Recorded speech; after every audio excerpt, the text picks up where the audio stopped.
CAP stands for Child Abuse Pediatrics, and we're all employed by MUSC, and we are a subspecialty within the Children's Hospital that focuses on pediatric forensics and child abuse in specific.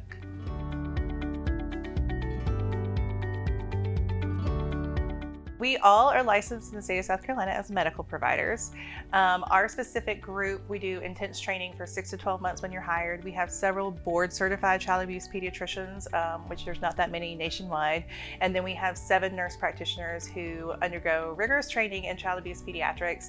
And then we are all qualified by the state of South Carolina to be child abuse medical providers. And then we have to meet certain qualifications every year to stay Scammers qualified. Being Scammers qualified means that we are providing consistent opinions and care for abused children across the state. We also offer expert and factual testimony in court and have Scammers to back us up.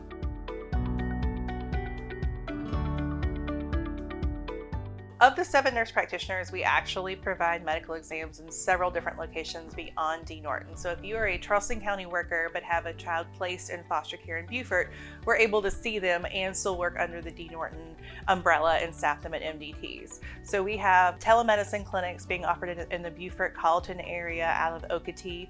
We have providers in Somerville at the Dorchester Children's Center and then at both D. Norton centers. We also see kids who are admitted at the hospital and in the ER depending on the severity of their injuries. So we're kind of spread out along the low country.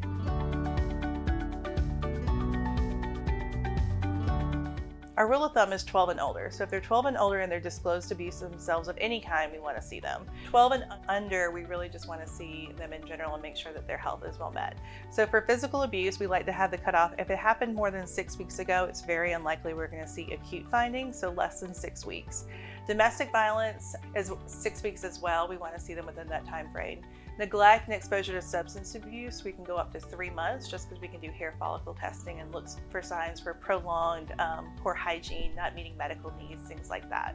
For sexual abuse, we want to see kids if they were sexually abused at any point in their life. There's no time frame to get them in.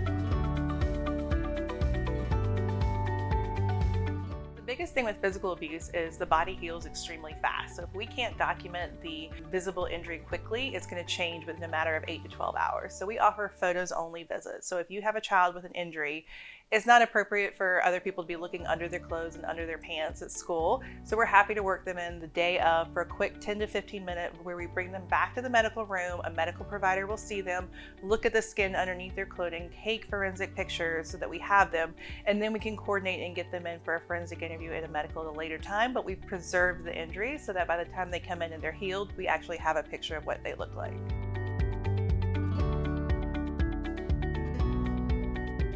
So our sexual assault team will see kids in the ER to collect evidence, to preserve evidence for criminal proceedings. If you're under the age of 12, we want to see you within 36 hours of something happening. If you're over the age of 12, it goes out to 96 hours. If you have any questions or want to know if they need to go to the ER or not, just page the on-call person and we'll help you figure out whether they need to go to the ER for a kid or if we can see them later in clinic.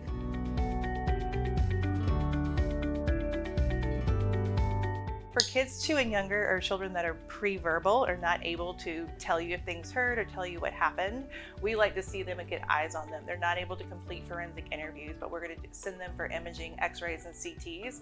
A lot of times they'll have fractures or healing fractures that they aren't able to tell you.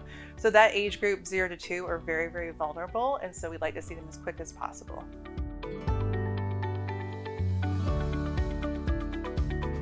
People on call 24/7. So if you have a case that comes in, you don't know what to do with it, you're happy to page us at 792-2123 and just ask for the CAP provider on call. If it's sexual abuse, physical abuse, we'll help direct you where they need to go, either the ER or in the clinic the next day. But we have somebody on call 24/7.